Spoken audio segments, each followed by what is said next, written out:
Hi, everyone. It is John C. Morley, serial entrepreneur here, coming at you. Yes, at the beginning of the regular work week, which is starting out with August 11th, but not the beginning of our new series, which actually kicks off on Saturday. So we're actually at day three for the series. So if you are new to IFYL, Inspirations for Your Life, you'll notice there's a QR code. Hey, there it is right at the top right. Take your phone, scan that QR code. It will link you over to my link tree. If you're having any problems getting to my link tree, you can just go to http:// believe, just look at my hat, believe, achieve, ACHIEVE.com. And that'll give you access to my link tree, which has a plethora of stuff and hundreds of hours of video to help you improve the quality of your life and everyone else in it.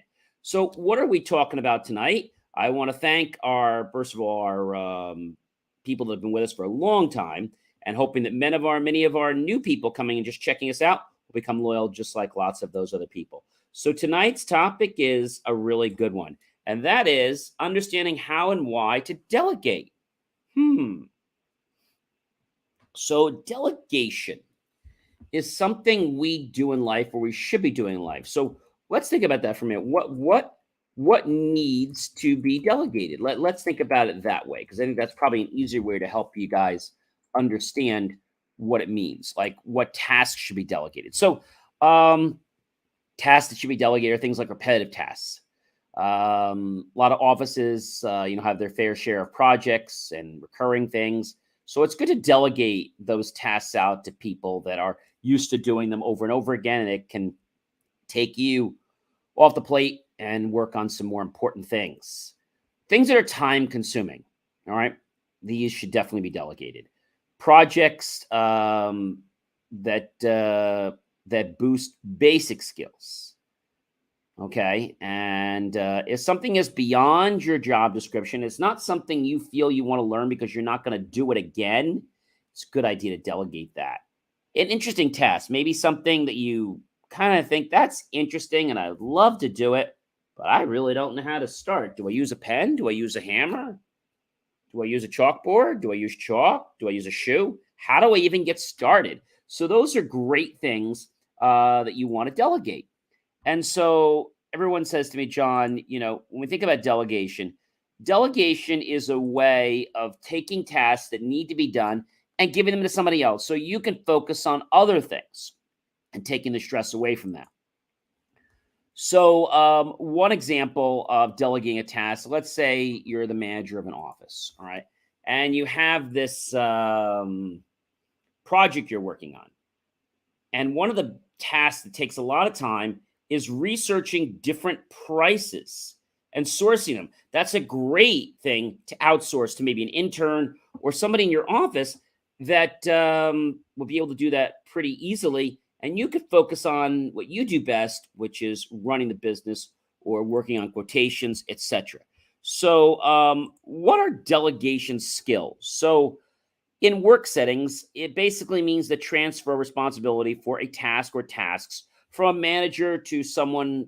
They typically call them subordinate. I don't like to use that word, but someone that is more of a generalist or someone that is maybe an intern. And that's what it means in a nutshell. Okay. When we think of delegation, the biggest thing that happens when you delegate, and I know this happens at a lot of financial companies, and I learned this from a friend of mine, and he said to me, John, he said, people are a waste of my time. And I didn't really know what to say to him. And he came back and he said to me, John, people are a waste of time unless they're making me money. And I was very dumbfounded by this. I didn't really challenge it. I was like, okay. He's like, yeah, they're just a waste of time. So I said, well, what am I? He said, well, you're different. So that got me thinking that the only reason that person was probably friending me, we're not friends anymore, is because he was looking out to better himself, but not be a two-way street. For example, whenever we'd go hang out somewhere, it had to be like a federal case as to whether he could go out or not. It was this whole big project. And I don't know, I just don't have time for that. I like people that are genuine. So the reason I'm bringing up the delegation is that he told me what he did. He was basically he started in finance, and his task was to be a junior financial analyst. Then he became not a junior, then he became a general financial analyst. And then after that, he became a vice president of financial risk. And as he grew up and went up the scale, he told me he had interns working for him. And I said, well, that's great. He said, yeah. He said, it's really easy. He said, if I need them to do something, I just ask them to do it for me. I said, well, that's wonderful. But then he told me something that kind of rocked my heart. He said, well, John, then I'm usually called into a meeting and you're using their work. He said, exactly. He's like, so, it really is a win-win for me because I don't have the time to do it.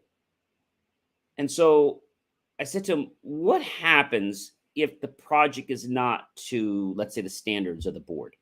Simple. I gave it to one of our interns. I named them. I wanted them to get some experience. I probably should have done it myself, but I know our company way is to teach and let other people learn. And that's what I was hoping would happen with this. Okay. Now, what happens if they do an exemplary job? Do you say, gee, one of our interns did this and they did an outstanding job? Well, John, no, I don't. So what do you say? I tell them, of course, you're going to get this kind of results. That's what you hired me for. I'm the best in the industry. I said, well, that's a little below the belt. I don't want to mention his name, but he had this attitude.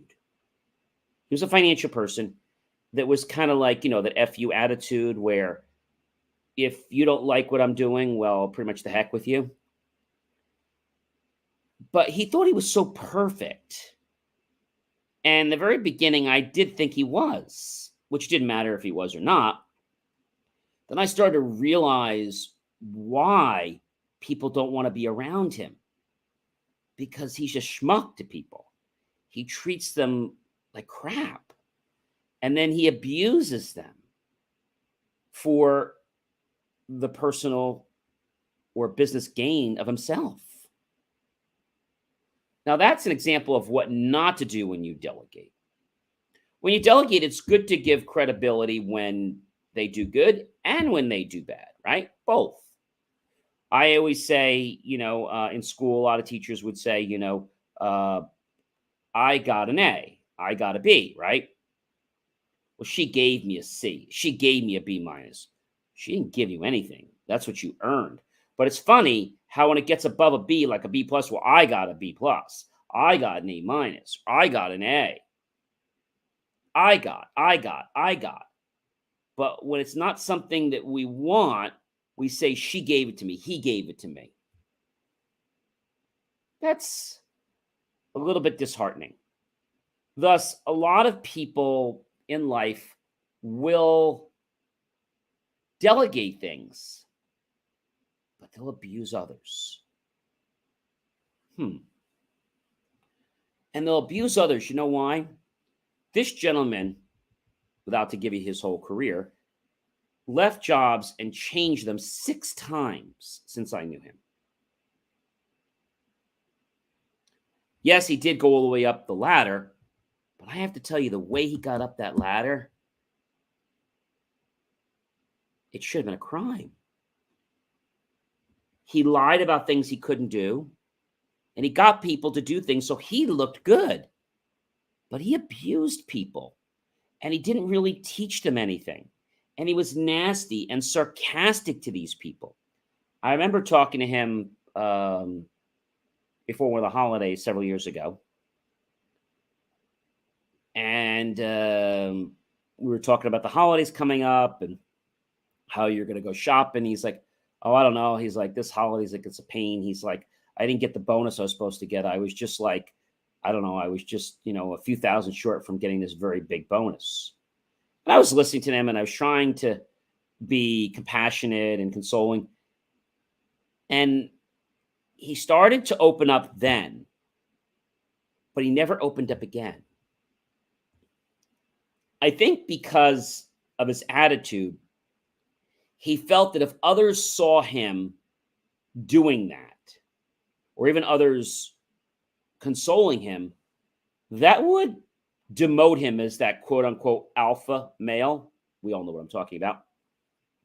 Live for survival. Now, I believe in the alpha rule too, but I don't believe you should knock somebody down.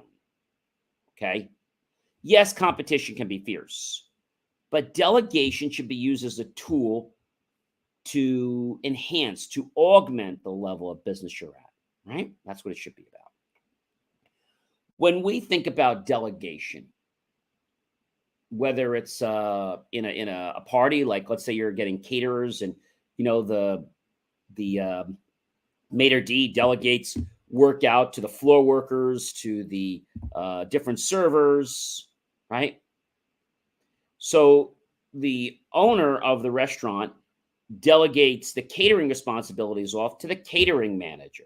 The catering manager then delegates the responsibilities of, let's say, setup for the room to the banquet manager. Okay.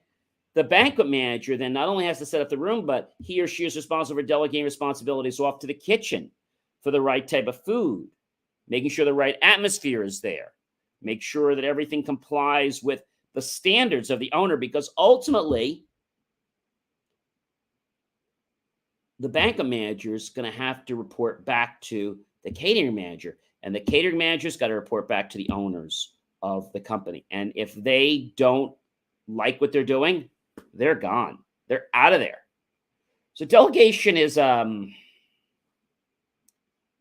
very, how can I say, delicate craft, because if you do it wrong, you're going to get fired. If you do it right, you can quickly escalate up the chain and the ladder. The thing I want to share with you tonight is that when you delegate tasks, it's important to give people credibility. Because when you give other people credibility, it makes you humble. It makes you humble. So delegation is something that, yes, everyone should do. But I think the important thing about delegation is that we have to make sure the people we're delegating it to understand the responsibilities, and they understand the expectations of what you want. Because if you don't make that clear and they don't deliver to you, we could be talking about a programmer, maybe it's a florist for your wedding. You have to make sure that they understand what it is you want to the letter. And if they don't, you're not going to be very happy with them. So make sure you tell them. In delegation, the key is to communicate. The wedding's coming up. If you have any questions, reach out to me. I don't care if you call me 100 times. Reach out to me if you have any questions. See, that's somebody who's involved. And now that person should call 100 times. But that's somebody who wants to make everything right and wants to make it easy. A lot of people delegate tasks like, I don't want to deal with it. I don't want to handle it, right? Build me the house. I don't care what you have to do. Just leave me out of it. Now, I get it. You may not want to know the technical details, but like, gee, Mr. Morley, we're trying to build this deck and we can't because there's a variance issue or because there's an issue on the ground. They make you aware of it. And here's what my proposition is to get around this or to resolve this problem, right? So delegation is a way to make sure that when things happen, you've got the best people in the chairs to be able to handle and execute the challenges. Ladies and gentlemen, I am John C. Morley, serial entrepreneur. It has been an amazing privilege, pleasure, and honor to be with you this evening once again. Please be sure to, yes, go ahead and support the video, like it, give an insightful mark, curious mark. Comment below. What are you wanting to delegate? What are you afraid of delegating? What have you delegated that didn't go so well? Or what did you know that somebody else delegated and it was just a complete disaster? Comment below and tag your friends, your colleagues, and your associates and share them out with everyone you know. Hey, by the way, I don't know if I told you this. We're going to be celebrating our 1-year-old birthday in the middle of December, and we're going to have a huge cake coming up for that event. That's in December of this year. The IFYL and the JCM Academy channels turn 1 year old. I am really excited about that. And then share this out with everyone you know. Go to my YouTube channel, type John space C space MRLY space Serial Entrepreneur. Look for the key phrase, help keep our content free. Below that, make the choice to buy my team and I a cup of coffee by clicking on that PayPal link. We'll be so grateful with those pennies and dollars. We'll invest into new hardware, new technology, new equipment, new software, and even new facilities to continue to produce the most jaw-dropping, motivational, inspirational, get-off-your-butt content to let you take the inspired action to create the reality that the dreams have been playing in your head for centuries. Again, I'm John C. Morley, Serial Entrepreneur. I hope you've learned a lot in these past couple days about delegation. We're going to be talking a lot more. I hope you have a great rest of your night, and I will see you tomorrow. Good night, everyone.